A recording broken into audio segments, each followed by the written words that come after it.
ఒక ప్రభుత్వ ఉద్యోగి 500 కోట్ల విలువైన భూముల్ని ప్రైవేట్ పరం చేసే ప్రయత్నం చేస్తున్నాడంటూ జ్యోతి ఒక కథనాన్ని ప్రచురించింది చేసింది. ఏడాదిలో రెవెన్యూ శాఖను ప్రక్షాళన చేస్తా, ప్రజల ఆస్తుల భూములకు జవాబుదారీగా ఆ శాఖలో ఉండేలా చేస్తా అంటూ ముఖ్యమంత్రి చంద్రబాబు కొంతకాలంగా చెప్తున్నారు. ఈ దిశగా సంస్కరణ చేపట్టారు. కానీ అవినీతి అడ్డగోలు అక్రమాలకు అలవాటు పడిన కొందరు అధికారులు ప్రభుత్వ ప్రయోజనాలు విలువైన భూముల్ని పణంగా పెడుతూనే ఉన్నారు. తిరుపతి రూరల్ మండలంలో సెట్టిపల్లి గ్రామం ఉంది. ఇది ఒకప్పుడు ఎస్టేట్ విలేజ్. తిరుపతి పట్టణానికి అతి సమీపంలో ఉంది. ఇక్కడ ఎకరా కనీసం 12 నుంచి 15 కోట్ల పైమాటే. ఇక్కడ 380 ఎకరాలకు పైగా భూముల మీద వాదం ఉంది. 1948లో ఎస్టేట్ల రద్దు చట్టం వచ్చింది. దీని ప్రకారం ఈ గ్రామంలో ఎస్టేట్ భూముల్లోని సాగుదారులను గుర్తించి రైతువారీ పట్టాలు ఇవ్వాలి. జిల్లా స్థాయిలో జాయింట్ కలెక్టర్ సెటిల్మెంట్ అధికారి, రాష్ట్ర స్థాయిలో సర్వే సెటిల్మెంట్ కమిషనర్ ఉంటారు.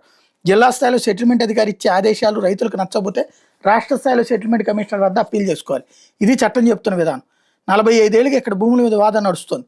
ఎస్టేట్ భూముల్లో సాగు చేసుకున్న వారికి రైతువారీ పట్టాలు ఇవ్వాలని, నివాస స్థలాలు ఏర్పాటు చేసుకున్న వాళ్ళకి ఇంటి పట్టాలు ఇవ్వాలని ప్రయత్నాలు జరుగుతున్నాయి.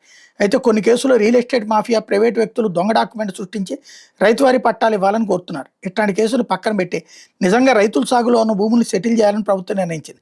తిరుపతి కలెక్టర్ ఇతర అధికారులు చొరవతో ఏడాది జనవరిలో కొలికి తీసుకొచ్చారు. సంక్రాంతి నాడు ముఖ్యమంత్రి చంద్రబాబు చేతుల మీదుగా అర్హులైన రైతులకు పట్టాలు 2 సెంట్లు చొప్పున నివాస స్థలాల పట్టాలు ఇప్పించారు. ఇందులో 225.42 ఎకరాలు రైతులకి, 90 ఎకరాలు ప్రభుత్వానికి, 65 ఎకరాలు తుడాకు వచ్చేలా ఏర్పాట్లు చేశారు. ఈ మేరకు సెటిల్మెంట్ కమిషనర్ వద్ద పెండింగ్లో ఉన్న అనేక కేసుల్ని పరిష్కరించారు.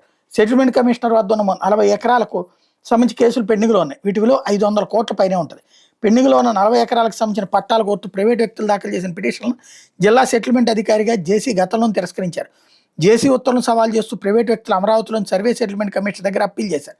అయితే ఓ అధికారి ప్రైవేట్ వ్యక్తులతో మిలాఖత్ అయ్యారు. ముందస్తుగా బేరసారాలు చేసుకున్నారు.